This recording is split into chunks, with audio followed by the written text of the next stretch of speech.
Take one, cha cha. What's your name? Hi, my name is Myra Weise, or I guess my artist name um, that in the past couple of years experimenting with is going by Myra Vincenza, my middle name. Nice. Any reason in particular for like the For the kind of it feels like the most bare bones. Me last names carry such lineage connotations that it feels like an exploration for me of um owning the exploration of like where this individuality exists within all of that. So there's that. one of the main reasons that drew me to just kick off talking to you because I know that you're writing your book. Mhm. Um, and I think that I'm curious if you in your book you answer questions that I have as an Yeah. artist. This is exactly the, like, feedback Yeah.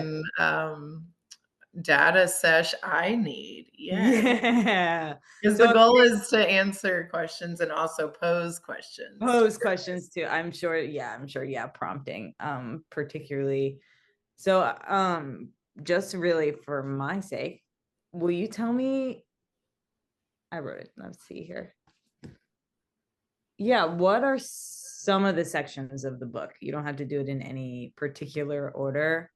Um, what is sort of right now, maybe I know that you're writing, are the things that are sort of at the surface of your mind Mhm. in kind of inside the bigger process, which I want to get to after that of the actual making of the thing. Yeah. So the book is composed of sections. Sections feels like a more fluid description rather than chapters per Mhm. se. Um, there is a reason why I wrote the book in the order that I wrote it in, but it's also not a linear process in terms of real world application. So, building a vision in the real world. And so, the idea of sections is that there's kind of a fluidity and a play and a movement within all of the subject matter. A few sections include, well, I'll back up a little bit. The title of the book right now that I'm pretty committed to, there's another part of the tagline I'm not sure yet about, but it's called Building a Vision Principles to Producing in the 21st Century. I don't know about that in the 21st century part. It's definitely the context I'm writing in.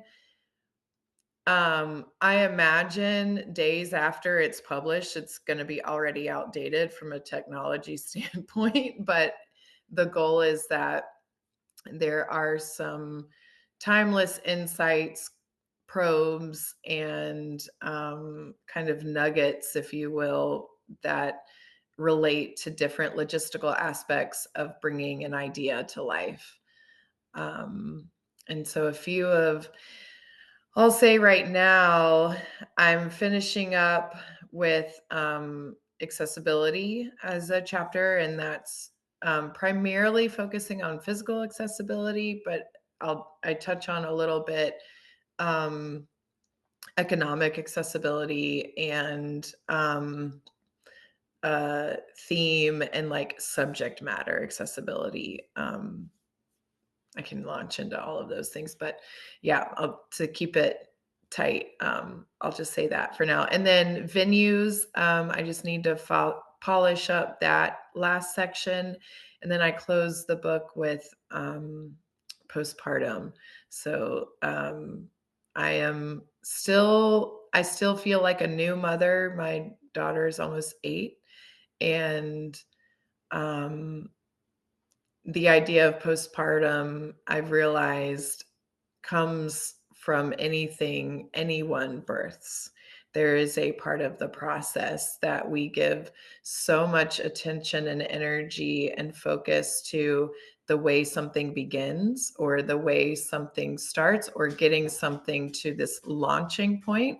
And as a culture in general, whether it's birthing a human or birthing a project or an idea, there's culturally not as much emphasis on focusing on the nurturing of that afterbirth, and all of the emotion that it brings up, the physical depletion we feel, the need to still nurture a practice connected to that, idea. Hold on just a second, let me see what.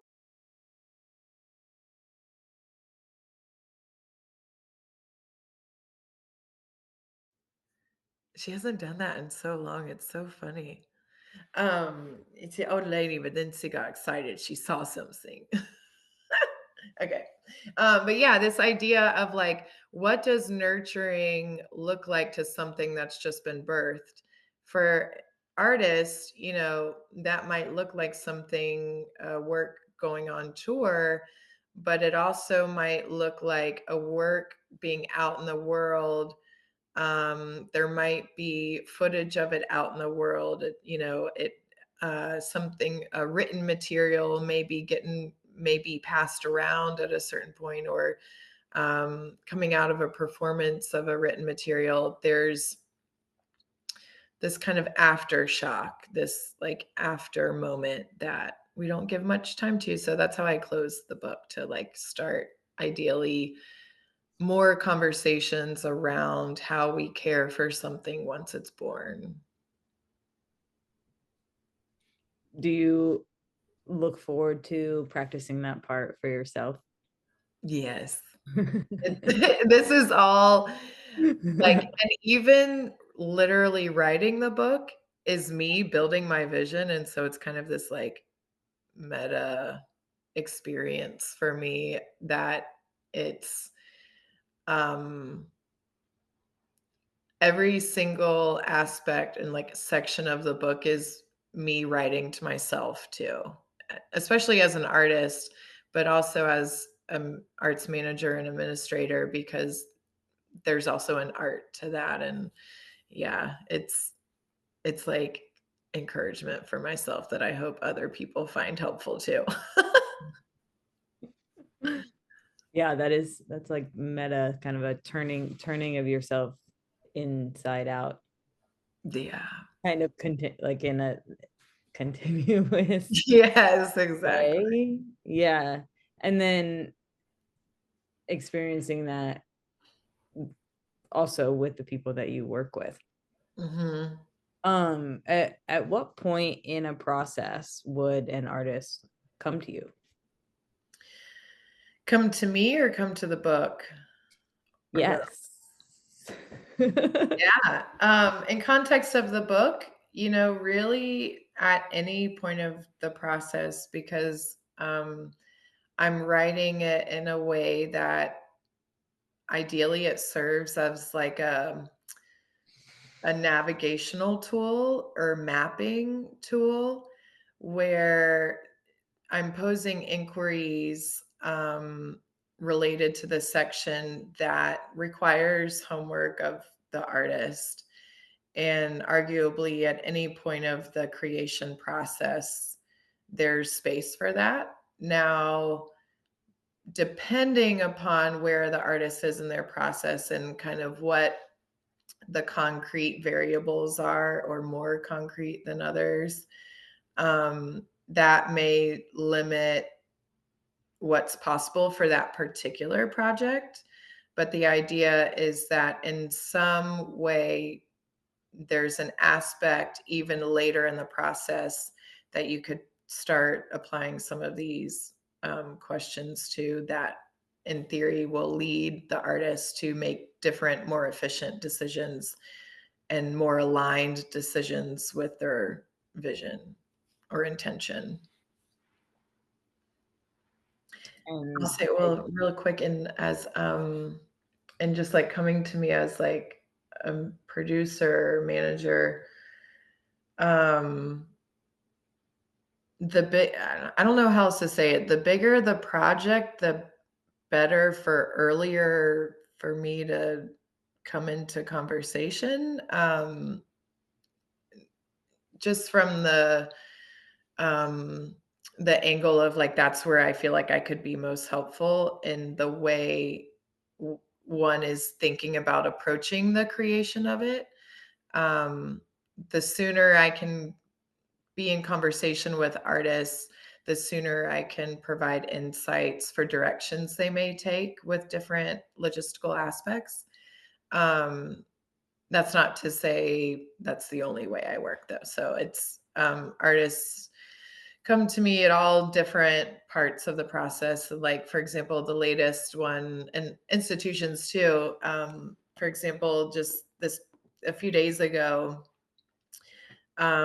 there's a dance company that will be in residence in Durham in just a few weeks. And it was kind of on my radar, but I'd honestly forgotten about it. The institution hadn't brought it back up again. And Monday was like, oh, this is happening. Wait, can you help make this happen?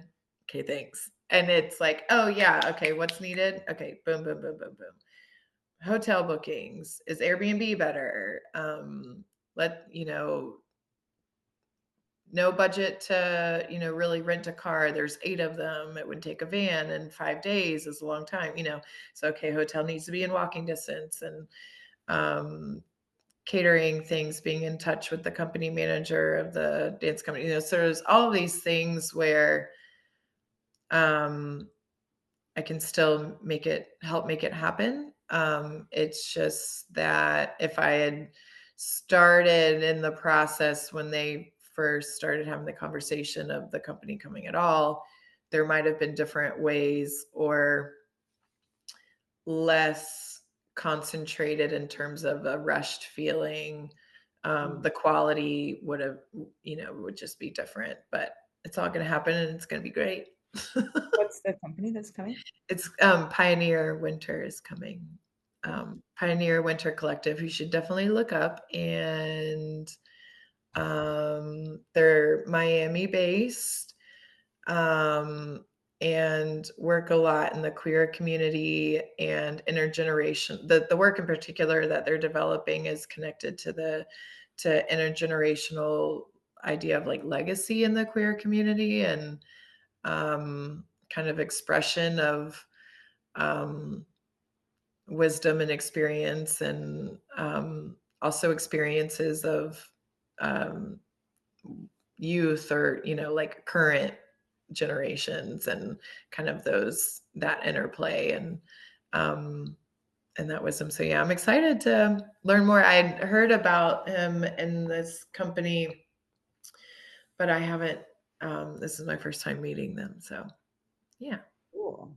Are yeah. they coming through Carolina Theater, mhm. Carolina Theater? Theater, downtown Durham, because they're gonna perform, they're premiering a work this April in Miami, the work that they're developing here. It'll come to Durham next year, Mm. in Mhm. 2026 for the theater centennial. And there's gonna be a workshop, Oh, great. we'll start promoting it next week, it'll be February 7th. Side note, I'll send you things if you're in Great. town. Hope I it's a good it'll be at show. ADF Studios, yeah. Yeah. 7th. Cool.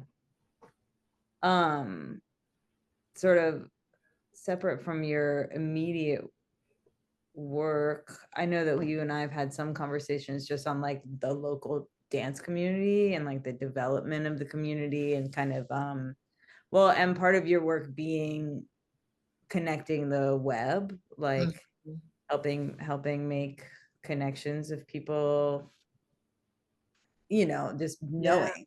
yeah. Yeah. I'm curious of like how you see the community of like dance as far as dance production going, like developing in an area like the Triangle where we live? And like in a dream world, how would you see it? Like, Oh, mm, yeah. On a dream world, I'll just say I feel like I'm um a broken record saying it this, but I would love to just see more infrastructure for dance making at the local level. And also tangentially, why is local food so elevated in terms of people's sense of quality versus local art? mhm. I'm like, there's this thread that I'm starting to like peel Mm, of like, why is that? And how do we shift that culture literally? mhm, And I don't know whose responsibility it is. I don't know who's going to have the most impact in shifting those tides, but what is that? Um, so infrastructure, the triangle is it's tough. So much of funding in this area connects to science, which is amazing. The Triangle in North Carolina is a region comprised of Durham County, Wake County, and Orange County, primarily Chapel Hill, Durham, and Raleigh as cities. And they're research based in terms of like one of the main um, economic drivers and businesses and companies and headquarters that all in different ways in higher education systems that in many ways relate to this idea of research and science. We haven't yet connected the dots to how in a large scale way how art can be infused within that. mhm, um, Art and artists in general have for whatever reason, a tougher time for advocating for themselves in terms of resources. The energy it takes to be inspired to create, and then to advocate to be able to create again is just like there's so many. Yeah, it's a very fractured landscape. Um, Part of that, I think, is also connected to the funding resources here, the investments that exist here. And I guess so research technology is another main one where resources are going primarily. Great, cool, necessary for the world. Like, side note, did you know the barcode was invented in RTP?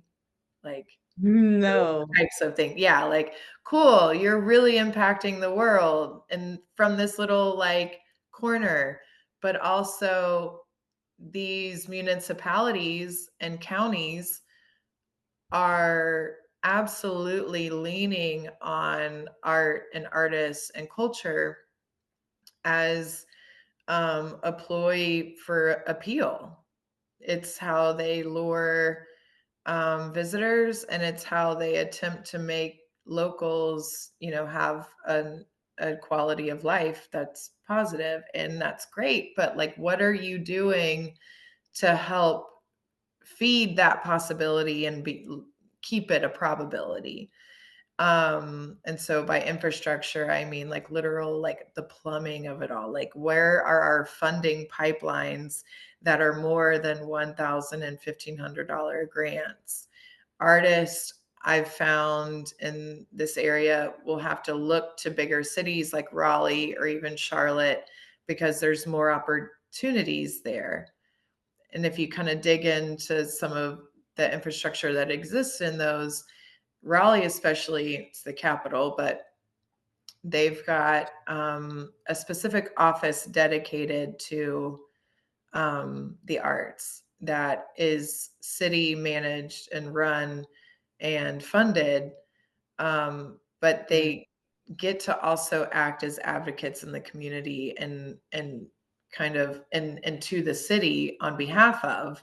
And so there's a lot more programmatic, higher dollar opportunities and like frequency of opportunities that just we don't see as much in Durham because there's a few staff members that are a part of the city of Durham kind of arts effort, but they're under general services and it's primarily focused towards public art.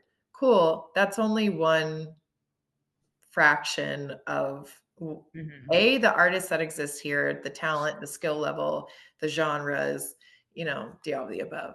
So I in my dream world, and I'm doing what I can where I can with the energy that I have at the moment to encourage Durham to go ahead and do whatever part of the process it is to like get a city an office of arts and culture created and funded.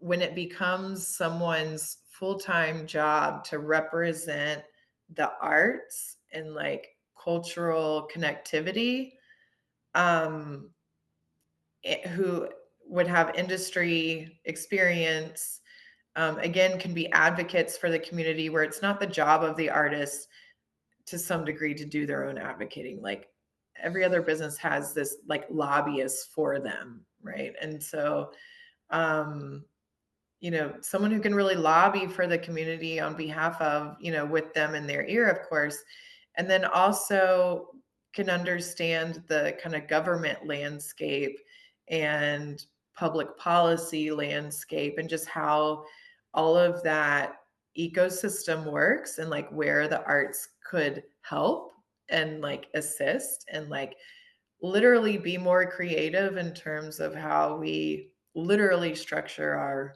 world here. Um, so yeah, that's the dream. I right now it's 2025. Durham specifically, and I think the triangle and I would even go as far as to say the triad and even the state of North Carolina is just quite fractured. The North Carolina Arts Council does a really great job, I think, statewide, um, dispersing out into the arts councils and things like that. But it's from city to city, with varying degrees.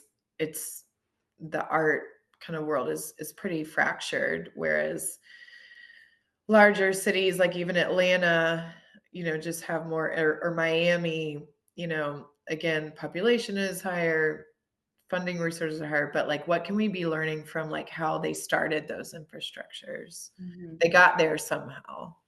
Mhm. So, yeah.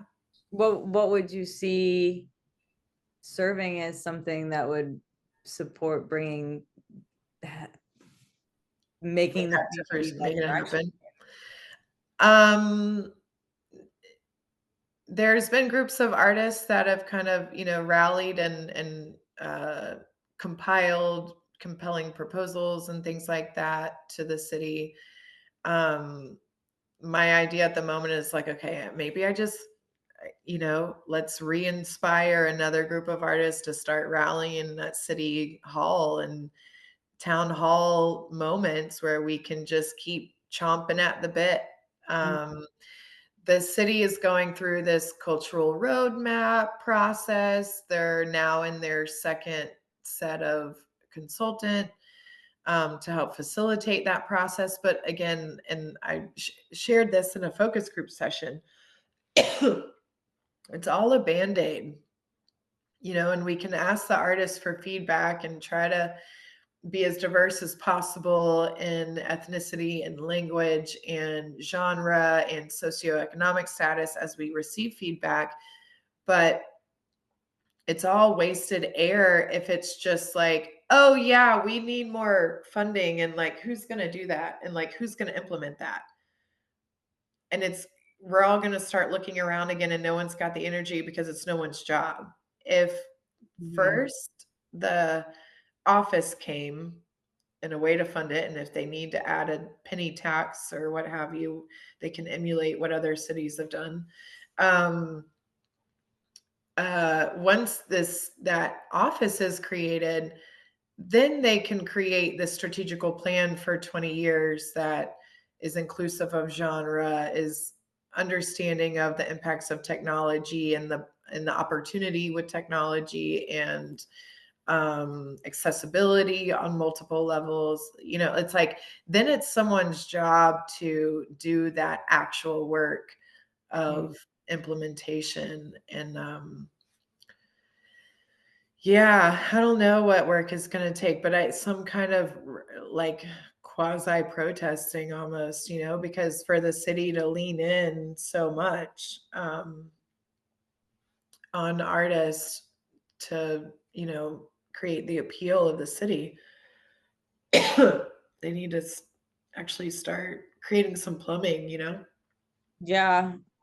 Um, I'm curious about the actual like being inside the room. I just happen to know two pretty esteemed lobbyists in the in the area, and now I feel inspired to go and ask them questions.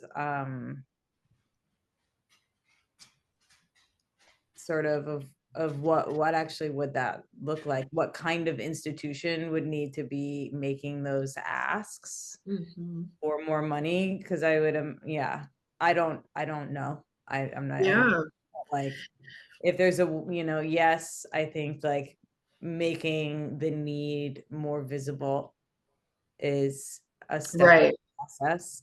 And Mhm.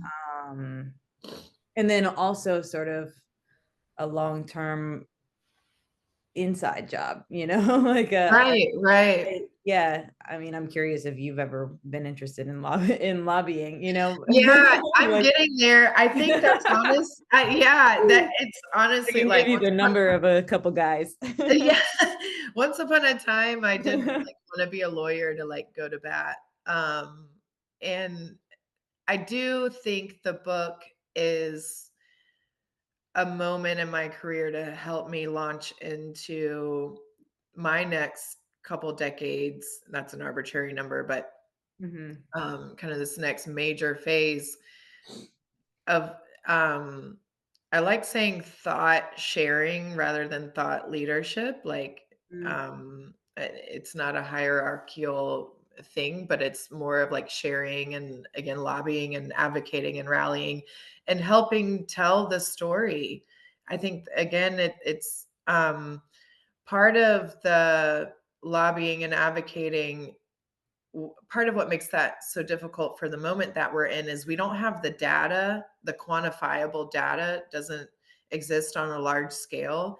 It does for specific grants mhm, and requirements, you know, that, for example, Durham Arts Council may have with Americans for the Arts or the NEA that, or some, you know, somewhere they've received some sort of bulk funding and they gave their recipients surveys and they filled it out. And essentially, they're mostly independent artists, but they also might be nonprofits of individuals that are one or two people. Um, you know, the data for individual and like smaller than, you know, budget smaller than 200,000 annually doesn't exist on a large scale. And so I think that's part of my work too in the moment is starting to craft mechanisms for data collection among independent artists because then we can tell the story and make the case and be like, look, we've got 72% of our artists spending 60% of their income on whatever, or they're spending 22 hours a week on administrative aspects because, you know, whatever the context, you know, will help frame all of that. But there's um there's a lot of data that exists for the arts with nonprofits. Cool, great, necessary. 501(c)(3) is a tax classification. It's not a business model, and it's not the only way artists are or can exist. And it's not every artist should go that route. It doesn't make sense for a lot of people, especially when you're project basis, and a lot of times the reality, especially in, this first quarter century um of this new millennia, like the reality is that economically there's not the infrastructure to sustain a small business in this not-for-profit tax Mhm. tax classification, which is ultimately just a different category for, like, naming your work for as being for the public good. Okay, your work can still be for the public good with a for-profit status.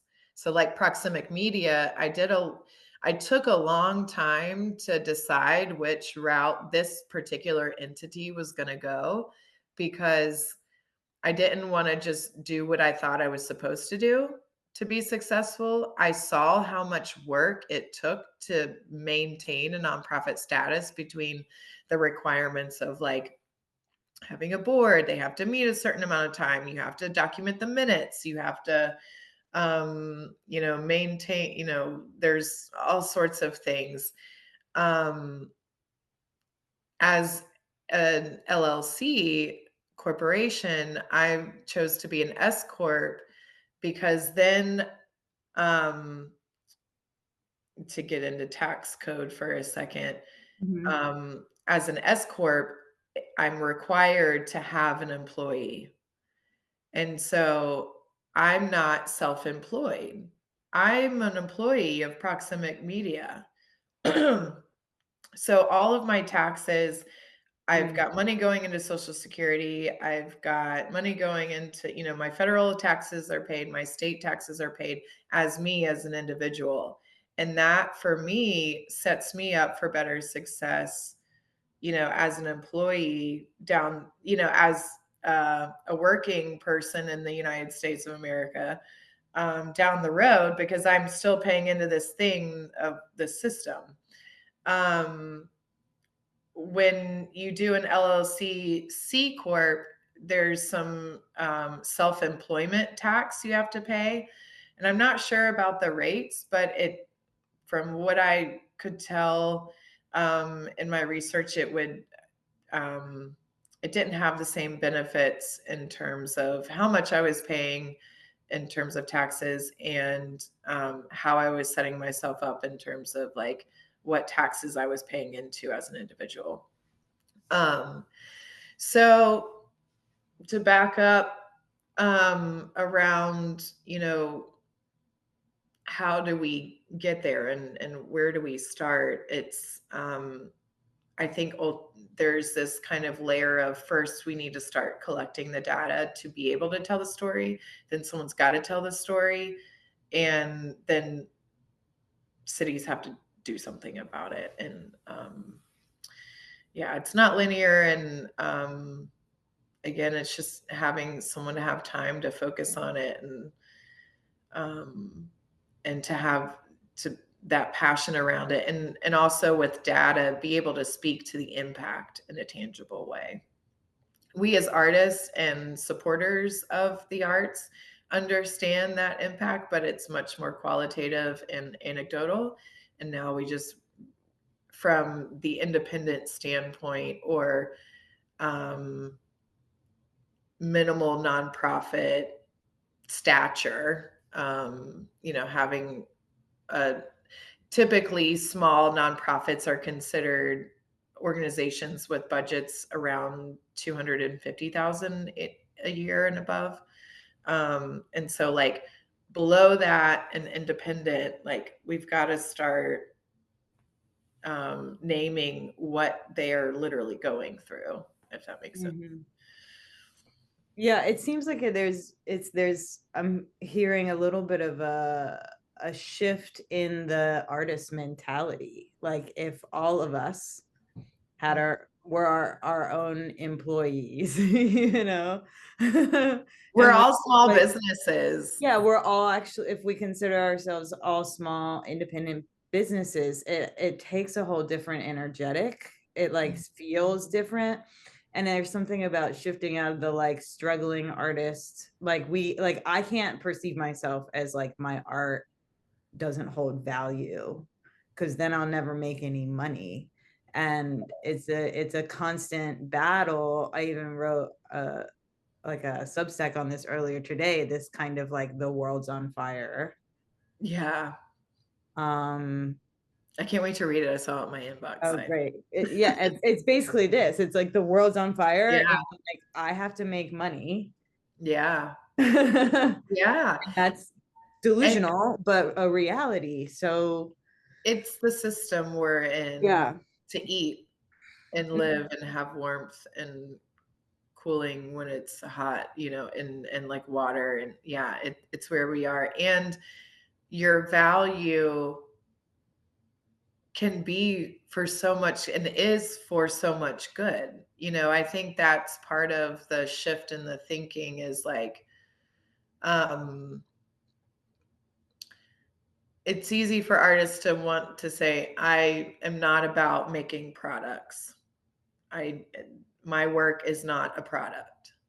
And yes, it is not typically, unless you're like screen printing, and even still there's specific editions of those. There's not typically not mass production happening with things that we're making. And especially for performing artists, what we are doing is often experiential. Mm-hmm. And there is a physicality to what we are doing, even as an experience sitting in a seat of a theater or an outdoor performance, experiencing audible or visual stimulation or tactile stimulation. Like, experiential is still a physical manifestation of something we are bringing to the world as artists that wouldn't exist if we didn't bring it to surface. And with that as a commodity, sorry that, like it does something to our spines as artists, right? Like a commodity. But it's how expression exists in a monetary value in this system that we're in.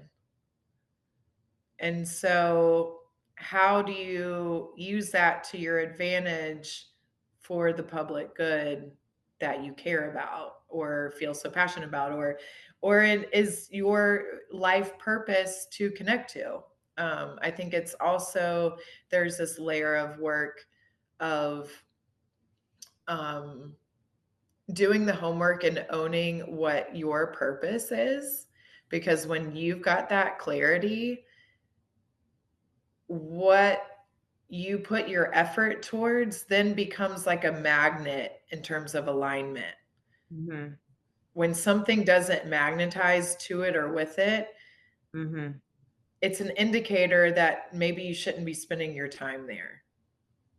If something's really repelling, it's like, why put yourself through that grueling experience? Is if it's not aligning, what shifts can be made to get closer to this more magnetic Mm-hmm. connection? Well, and not even how to accept that. Yeah. Yeah. I had like a repulsion moment today just in one of my own works. Um, but I was thinking about it. Sometimes you have to like scoot the magnet Yeah. towards the other one to see first, Yeah. Yeah. you know? And Yep. there's like a certain point where it does Uh-huh. that. Yeah. I think, Yes. yeah. And so it's not always like, oh, I know Right. this is leading. It's like, okay. And then it's like, okay, okay. Yeah, exactly. Like Okay, there's like fine. Like I uh-huh. think There's right now I'm in a question of, okay, well then what? uh-huh. And I'm curious about how to find that. Yeah. I mean, me personally, I don't know how else to describe it other than intuition. Right. you pivot, and what signals are you observing or picking up on in terms of where you pivot to, which direction you pivot, where you stop pivoting, um, you know? Um, but yeah, there's that I talk about it in the book in different sections. There's, the idea of practice comes in every single layer, but also this idea and concept of giving yourself space to throw the spaghetti noodle to the wall and see what's sticking, giving yourself the space to imagine and truly envision. And it may sound like promoting daydreaming, but I kind of am. It's like Yeah. giving yourself that time and space to pause, to be able to hear. We receive so much stimulation throughout our entire day. Another conversation for another day that's on purpose, I think from the construct of our world so that we get a more on autopilot and we're not thinking for ourselves as much. But Mhm. um we do get into these modes. And so when we invite in the idea of pausing, and that's why it's been so amazing to work with culture mill. There's a lot of like literal practice of like what happens when we invite in this idea of pausing, not only in the studio but in our lives, and in our experience of it. And I there's a moment where I say, like, even if, especially in postpartum, like, even if you give yourself 30 minutes or 10 minutes or 5 minutes to just pause and sense, um, I think we have a lot more information stored within and coming to us as conduits than I think we give credit to. And so, yeah, of like, so where do I go next if something doesn't work out? Sometimes you just have to pause and listen, and it might not come like this. Also might sound a little crunchy, but like I'll speak to my I before I go to bed at night, I speak to my subconscious to say, and this happened a lot with writing the book. I'll get stuck on something of like a topic, or like literally formulating the string of words to communicate what it is I'm trying to say. Um, and I'll say, okay, like accessibility, I need a story. Remind me of times in my career, like what were those moments? Send them to me in a way that I'll understand. This is what you're bringing to me. Like if it's a flash of an image from a memory, if it's um, me tuning in to when I wake up in the morning, experience the world, like heightening my subconscious to help do the work for me, if that makes sense. And Yeah. then doing what I can, tapping into my intuition and like this clarity to be receptive to I'm what Mhm. is being shared. Mhm. It's it's all kind of esoteric, but Yeah. it feels so real at the same Yeah. time. And there's been moments where like I've had to grab my notes app from my phone at the beach on vacation, and it's 1 a.m. and my daughter's snoring next to me because she had, I couldn't sleep or whatever, and I'm there and I'm like, here it is. Okay, Oh, yep, yeah. coming to me. The flow's coming. All right, I got it. And then I'll go to my computer later. So yeah, there's like this combination of like pausing to clarify, to imagine, to dream, to hear the intuition, to like understand there's an ecosystem within ourselves working to help us. When I Mhm. realized I needed to get out of my own way, that was like a huge moment of Mhm. like, oh, like the world happens, but there's also a lot I can steer, Yeah. you know? Mhm. Yeah. I don't know. Mhm. I could talk to you for hours. Yeah, this is so much fun. Oh. And you too, Luke. Oh. Yeah. Cool. Thank you Although, so much. Yeah. does this Yeah, we can talk about taxes and Yeah.